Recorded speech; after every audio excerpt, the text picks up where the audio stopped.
আসসালামু আলাইকুম রহমতুল্লাহি ওয়া বারাকাতুহু। প্রিয় ভিউয়ার্স বন্ধুগণ, আপনাদের আজ একটা রোমান্টিক এবং একটা বাস্তবমুখী আমরা গল্প শোনাতে যাচ্ছি। সেটা হচ্ছে একজনের উপরে হয়ে যাওয়া একটা গল্প। সেই গল্পটা হচ্ছে এমন একটা জায়গায় আসছি আমরা আজকে। এখানে আসার পরে কিছু ভাই ইনফরমেশন দিল যে আমাদের এই জায়গায় এই কাহিনী ঘটেছে। তো মূলত এই সেই রাস্তা, যে রাস্তায় বাস্তব সব সময় অনেক কিছু দেখা যায়। এবং আমরা যেখানে আসি এখানে লাইট ধরো তো, এখানে হচ্ছে এই যে তাল গাছ, এই মূল প্রেক্ষাপটে হচ্ছে এই তাল গাছের লাইট ধরো। মূল প্রেক্ষাপটে হচ্ছে এই তাল গাছ। এই তাল গাছ আর ওই পাশে অনেক সারি হচ্ছে আপনার গাছ, খেজুর গাছ আছে। এই খেজুর গাছ আর তাল গাছে তাদের যাওয়া আসা। তো মোটামুটি এই রাস্তা দিয়ে সে তার এক আত্মীয়র বাড়িতে আসতে লাগছিল। এই পাশে তার এক আত্মীয় বাড়ি আছে, আত্মীয় বাড়িতে আসতে লেগে তাকে তার একটা ভাই আছে, সেই ভাইয়ের রূপ ধারণ করে মূলত আপনাদের সামনে নিয়ে যায় যে জায়গায় সে দাঁড়াইছিল। এবং সে বাড়ির থেকে আসতে লাগছিল হয়তো তার পরিবারের সাথে কথাবার্তা বলার জন্যই। হয়তো আপনার ভিডিওটি সাথেই থাকুন।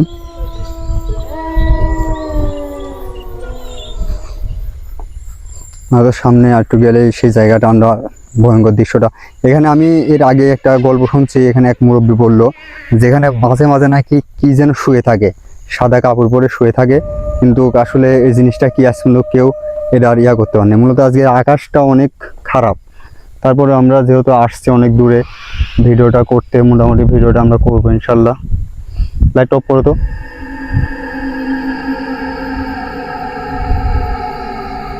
আপনাদের আকাশের কিছু অবস্থা দেখাচ্ছি আমি। আকাশের মূল বাস্তবতা, সময় সময় অনেক আলো মারছে। হয়তো আমরা এখানে বেশিক্ষণ থাকবো না, চলে যাব। পরিবেশটা আমার ভালো লাগছে না। লাইট ধরো। এই সেই জায়গা, এই জায়গাটাই এই গাছের সাথে, একটা চিকন গাছের সাথে সে হ্যাংলা দিয়ে দাঁড়াইছিল। দাঁড়ায় থাকার পরে সে এই যে একটা রাস্তা আছে, মূলত এই রাস্তাটাই তার বাড়ির পথের রাস্তা। এই সামনে বিল আছে, বিলের ভিতর দিয়ে আসতে হয়। এই জায়গাটায় আসে দেখে যে তার ভাইয়ের রূপে দাঁড়ায় থাকার পরে সে আসে জিজ্ঞেস করে যে ভাই কি ব্যাপার তুমি এখানে? সে বলে যে আমি এখানে এমনিতে আসছি, আমার বেড়াইতে আসছি। তো আসার পরে বলতে তাহলে চলো আমরা তাহলে বাড়িতে যাই। তো সে সাথে করে নিয়ে যায় মূলত সেই যে আপনার যে আমরা তাল গাছটা আপনাদের দেখায় আসলাম। এই তাল গাছের কাছে যায়, সে পাও বলে ফলো করে দেখে যে তাও পাও উঁচা তুটে রয়েছে। সে দেখার সাথে সাথে সে চমকায় যায় এবং পিছ ধরে চলে আসতে লাগে। এবং সে সামনে থাকে, যে ওর ভাইয়ের রূপ ধারণ করেছিল সে সামনে থাকে এবং সে পিছে থাকে। যেমনি দেখে যে তার নিচে পাও মাটির থেকে উপরে।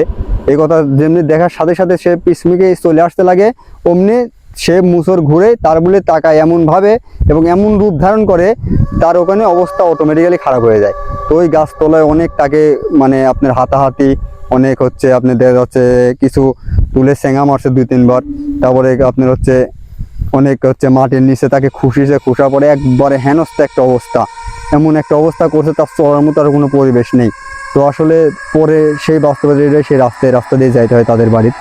পরে এমন একটা অবস্থা, সে হয়তো কোনো দোয়ার মাধ্যমে কিংবা অনেক কাগজে মিনতি করার পরে সে খুব কষ্ট করে এখানে একটা পাশে একটা বাড়ি আছে, সে বাড়ির এক মুরব্বী আছে, মুরব্বী অনেক জানাশোনা।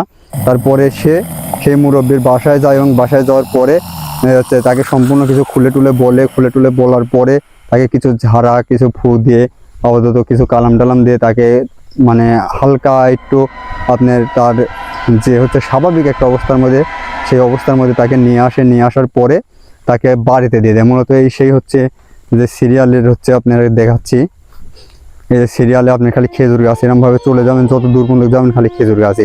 মূলত এই জায়গা দিয়ে অনেক কিছুর আবির্ভাব পাওয়া যায় মাঝে মাঝে। তো আসলে একটা আপনাদের আজকে যে কথাটা বললাম, এই কথাটা সেই একদম বাস্তব মুখে একটা কথা। এবং পরবর্তীতে দেখা যাচ্ছে যে আমরা তার মুখ থেকেই শুনি এবং শোনার পরে একটা থমথমে একটা অবস্থা হয়ে যায়। আমরা যত দূর পর্যন্ত যাবো খালি আমরা গাছই পাবো। মূলত এই গাছগুলো তাদেরই একটা চলাচল করার একটা মাধ্যম। এই গাছ, এই মোটামুটি এই গাছ পরে আপনার ওই পাশে যে আছে ওই জায়গাটায় হয়তো আমরা যাব না, ওখানেও একটা পরিস্থিতি আমরা শুনছি। ওই জায়গাটা আমরা ভিতরের মুখে না যেতে চাচ্ছি। আপনাদের যেটুকু দেখালাম হয়তো বা এখান থেকে আপনার ধারণা নেবেন যে না আসলে মূলত এইগুলা একটা অবস্থা খারাপ হয়ে যাচ্ছে। আকাশের সময় আলো জ্বলছে, ভয় করছে। মূলত এই সেই জায়গা, যে জায়গার বাস্তব প্রাপ্যতা আছে এবং তার হয়তো তাকে আমরা আপনাদের সঙ্গে সঙ্গে আনতে পারিনি, সে হয়তো আমাদের মাঝে নেই, আছে হয়তো দূরে আছে, তাকে যদি আমি ফেস করতে পারতাম হয়তো আরও ভিডিওটা ভালো হইতো, আপনারা আরও হয়তো ওটা বিশ্বাস করতেন। কিন্তু এটাই বাস্তব, যেটা আমি বললাম এটাই বাস্তব। তো প্রিয় ভিউয়ার্স, আপনাদের এক বাস্তব মুখে একটা গল্প শোনালাম। আমরা তো খালি খেজুর গাছে এমন দিয়ে, তো এই জায়গাটা এমন ডেঞ্জারাস, এমন দিয়ে রাত্রে মানুষ চলাচল একবার নিষিদ্ধ, মানে মানুষ চলাচল করতে যায় না এমন দিয়ে। তো প্রিয় ভিউয়ার্স বন্ধুগণ, আপনারা একটা ছোটো একটা গল্প শুনলাম, বাস্তব গল্প, হয়তো আপনাদের ভালো লাগবে। তো আজকে এই পর্যন্তই, সবাই ভালো থাকবেন, আমাদের জন্য দোয়া করবেন এবং আপনাদের জন্য দোয়া করি আপনারা যেন যে যেখানে থাকেন ভালোভাবে থাকেন। আল্লাহ হাফেজ, আসসালামু আলাইকুম রহমতুল্লাহি ওয়া বারাকাতুহু।